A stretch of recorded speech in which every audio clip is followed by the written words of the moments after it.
The initial thing which I would conduct if I was visiting you as a possibility, I would let you know what was involved with me, the nature of cameras that would come into your home, and the kind of story we were going to tell. What are we going to tell about you? What are you going to tell us?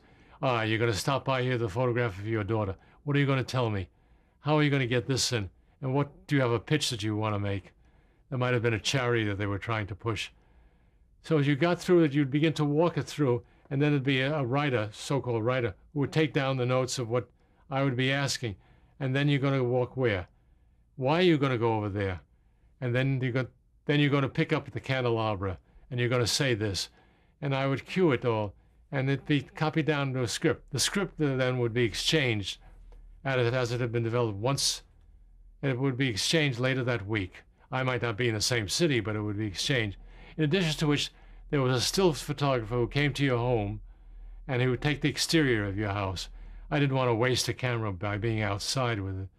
So when Morrow or Collingwood would give the introduction to the artist or to whoever we were visiting, you would dissolve through to, from Morrow in front of this window to the still, and then the still to the first camera shot of the actual show.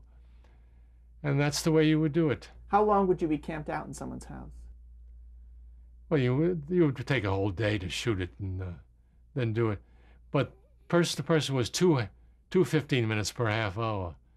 So you might have one political figure and one actor, or one author and one actor, whatever it might be, the combination. And you would switch it all around the country for it.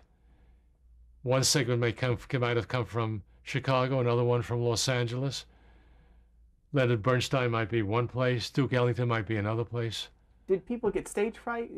No, you were visiting, these were all well-known personnel. They were used to the camera.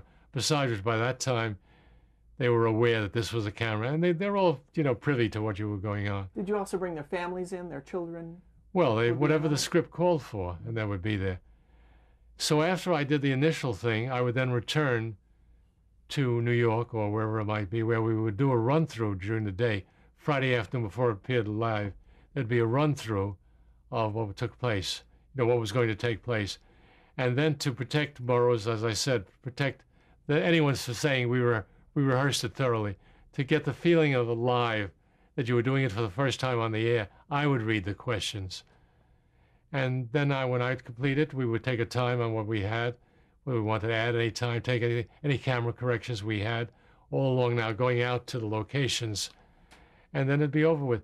Then in Europe, I began taping it where I would do the thing, I'd control the tape right then and there. So... were you visiting a lot of Americans who were living in Britain? Well, you do all kinds of people. Marie Chevalier. I informed in New York that I was going to do an entire half hour. And they said no. No, the only ones that ever took a half hour were Kennedy and Nixon. You're not going to take a half hour. It would break precedent.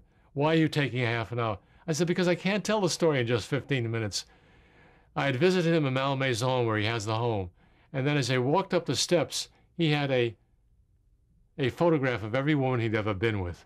All these major stars going on up, ending up with a shrine to his mother that he had outside his bed.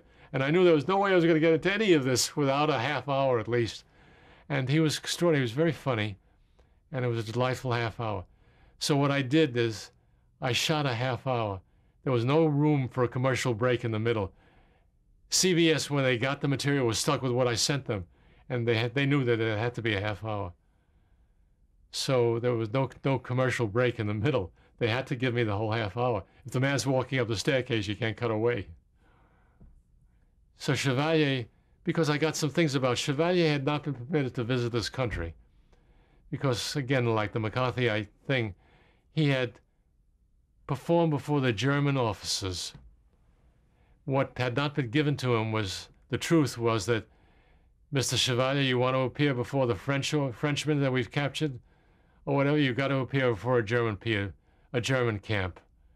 So they gave him that, and he appeared before the Germans so he could appear before the French. Now we were holding up his visa. He's a famous French entertainer, and we weren't permitting him to come in. This was just during the McCarthy time. So I hope that by the story being explained, that when I did it on person to person, it helped, because he was permitted to attend the Academy Awards the following year. And Is that something he requested, or you happen to know about this story? no, in talking to him, why he hadn't been to the United States recently, it's because he wasn't permitted because he couldn't get a visa. I also had, frankly, I had Charlie Chaplin available in Switzerland, and CBS said no to it because he was an avowed communist sympathizer. And CBS was busy fighting as it is with every client they could. They didn't want me. Now I was under a long-term contract with her. So what I did is I did 2 years of it, live on tape, from France, from Spain, from all over Europe, and from London. I had headquarters in London, and then came back to the United States and got off the show because there was a sameness about it.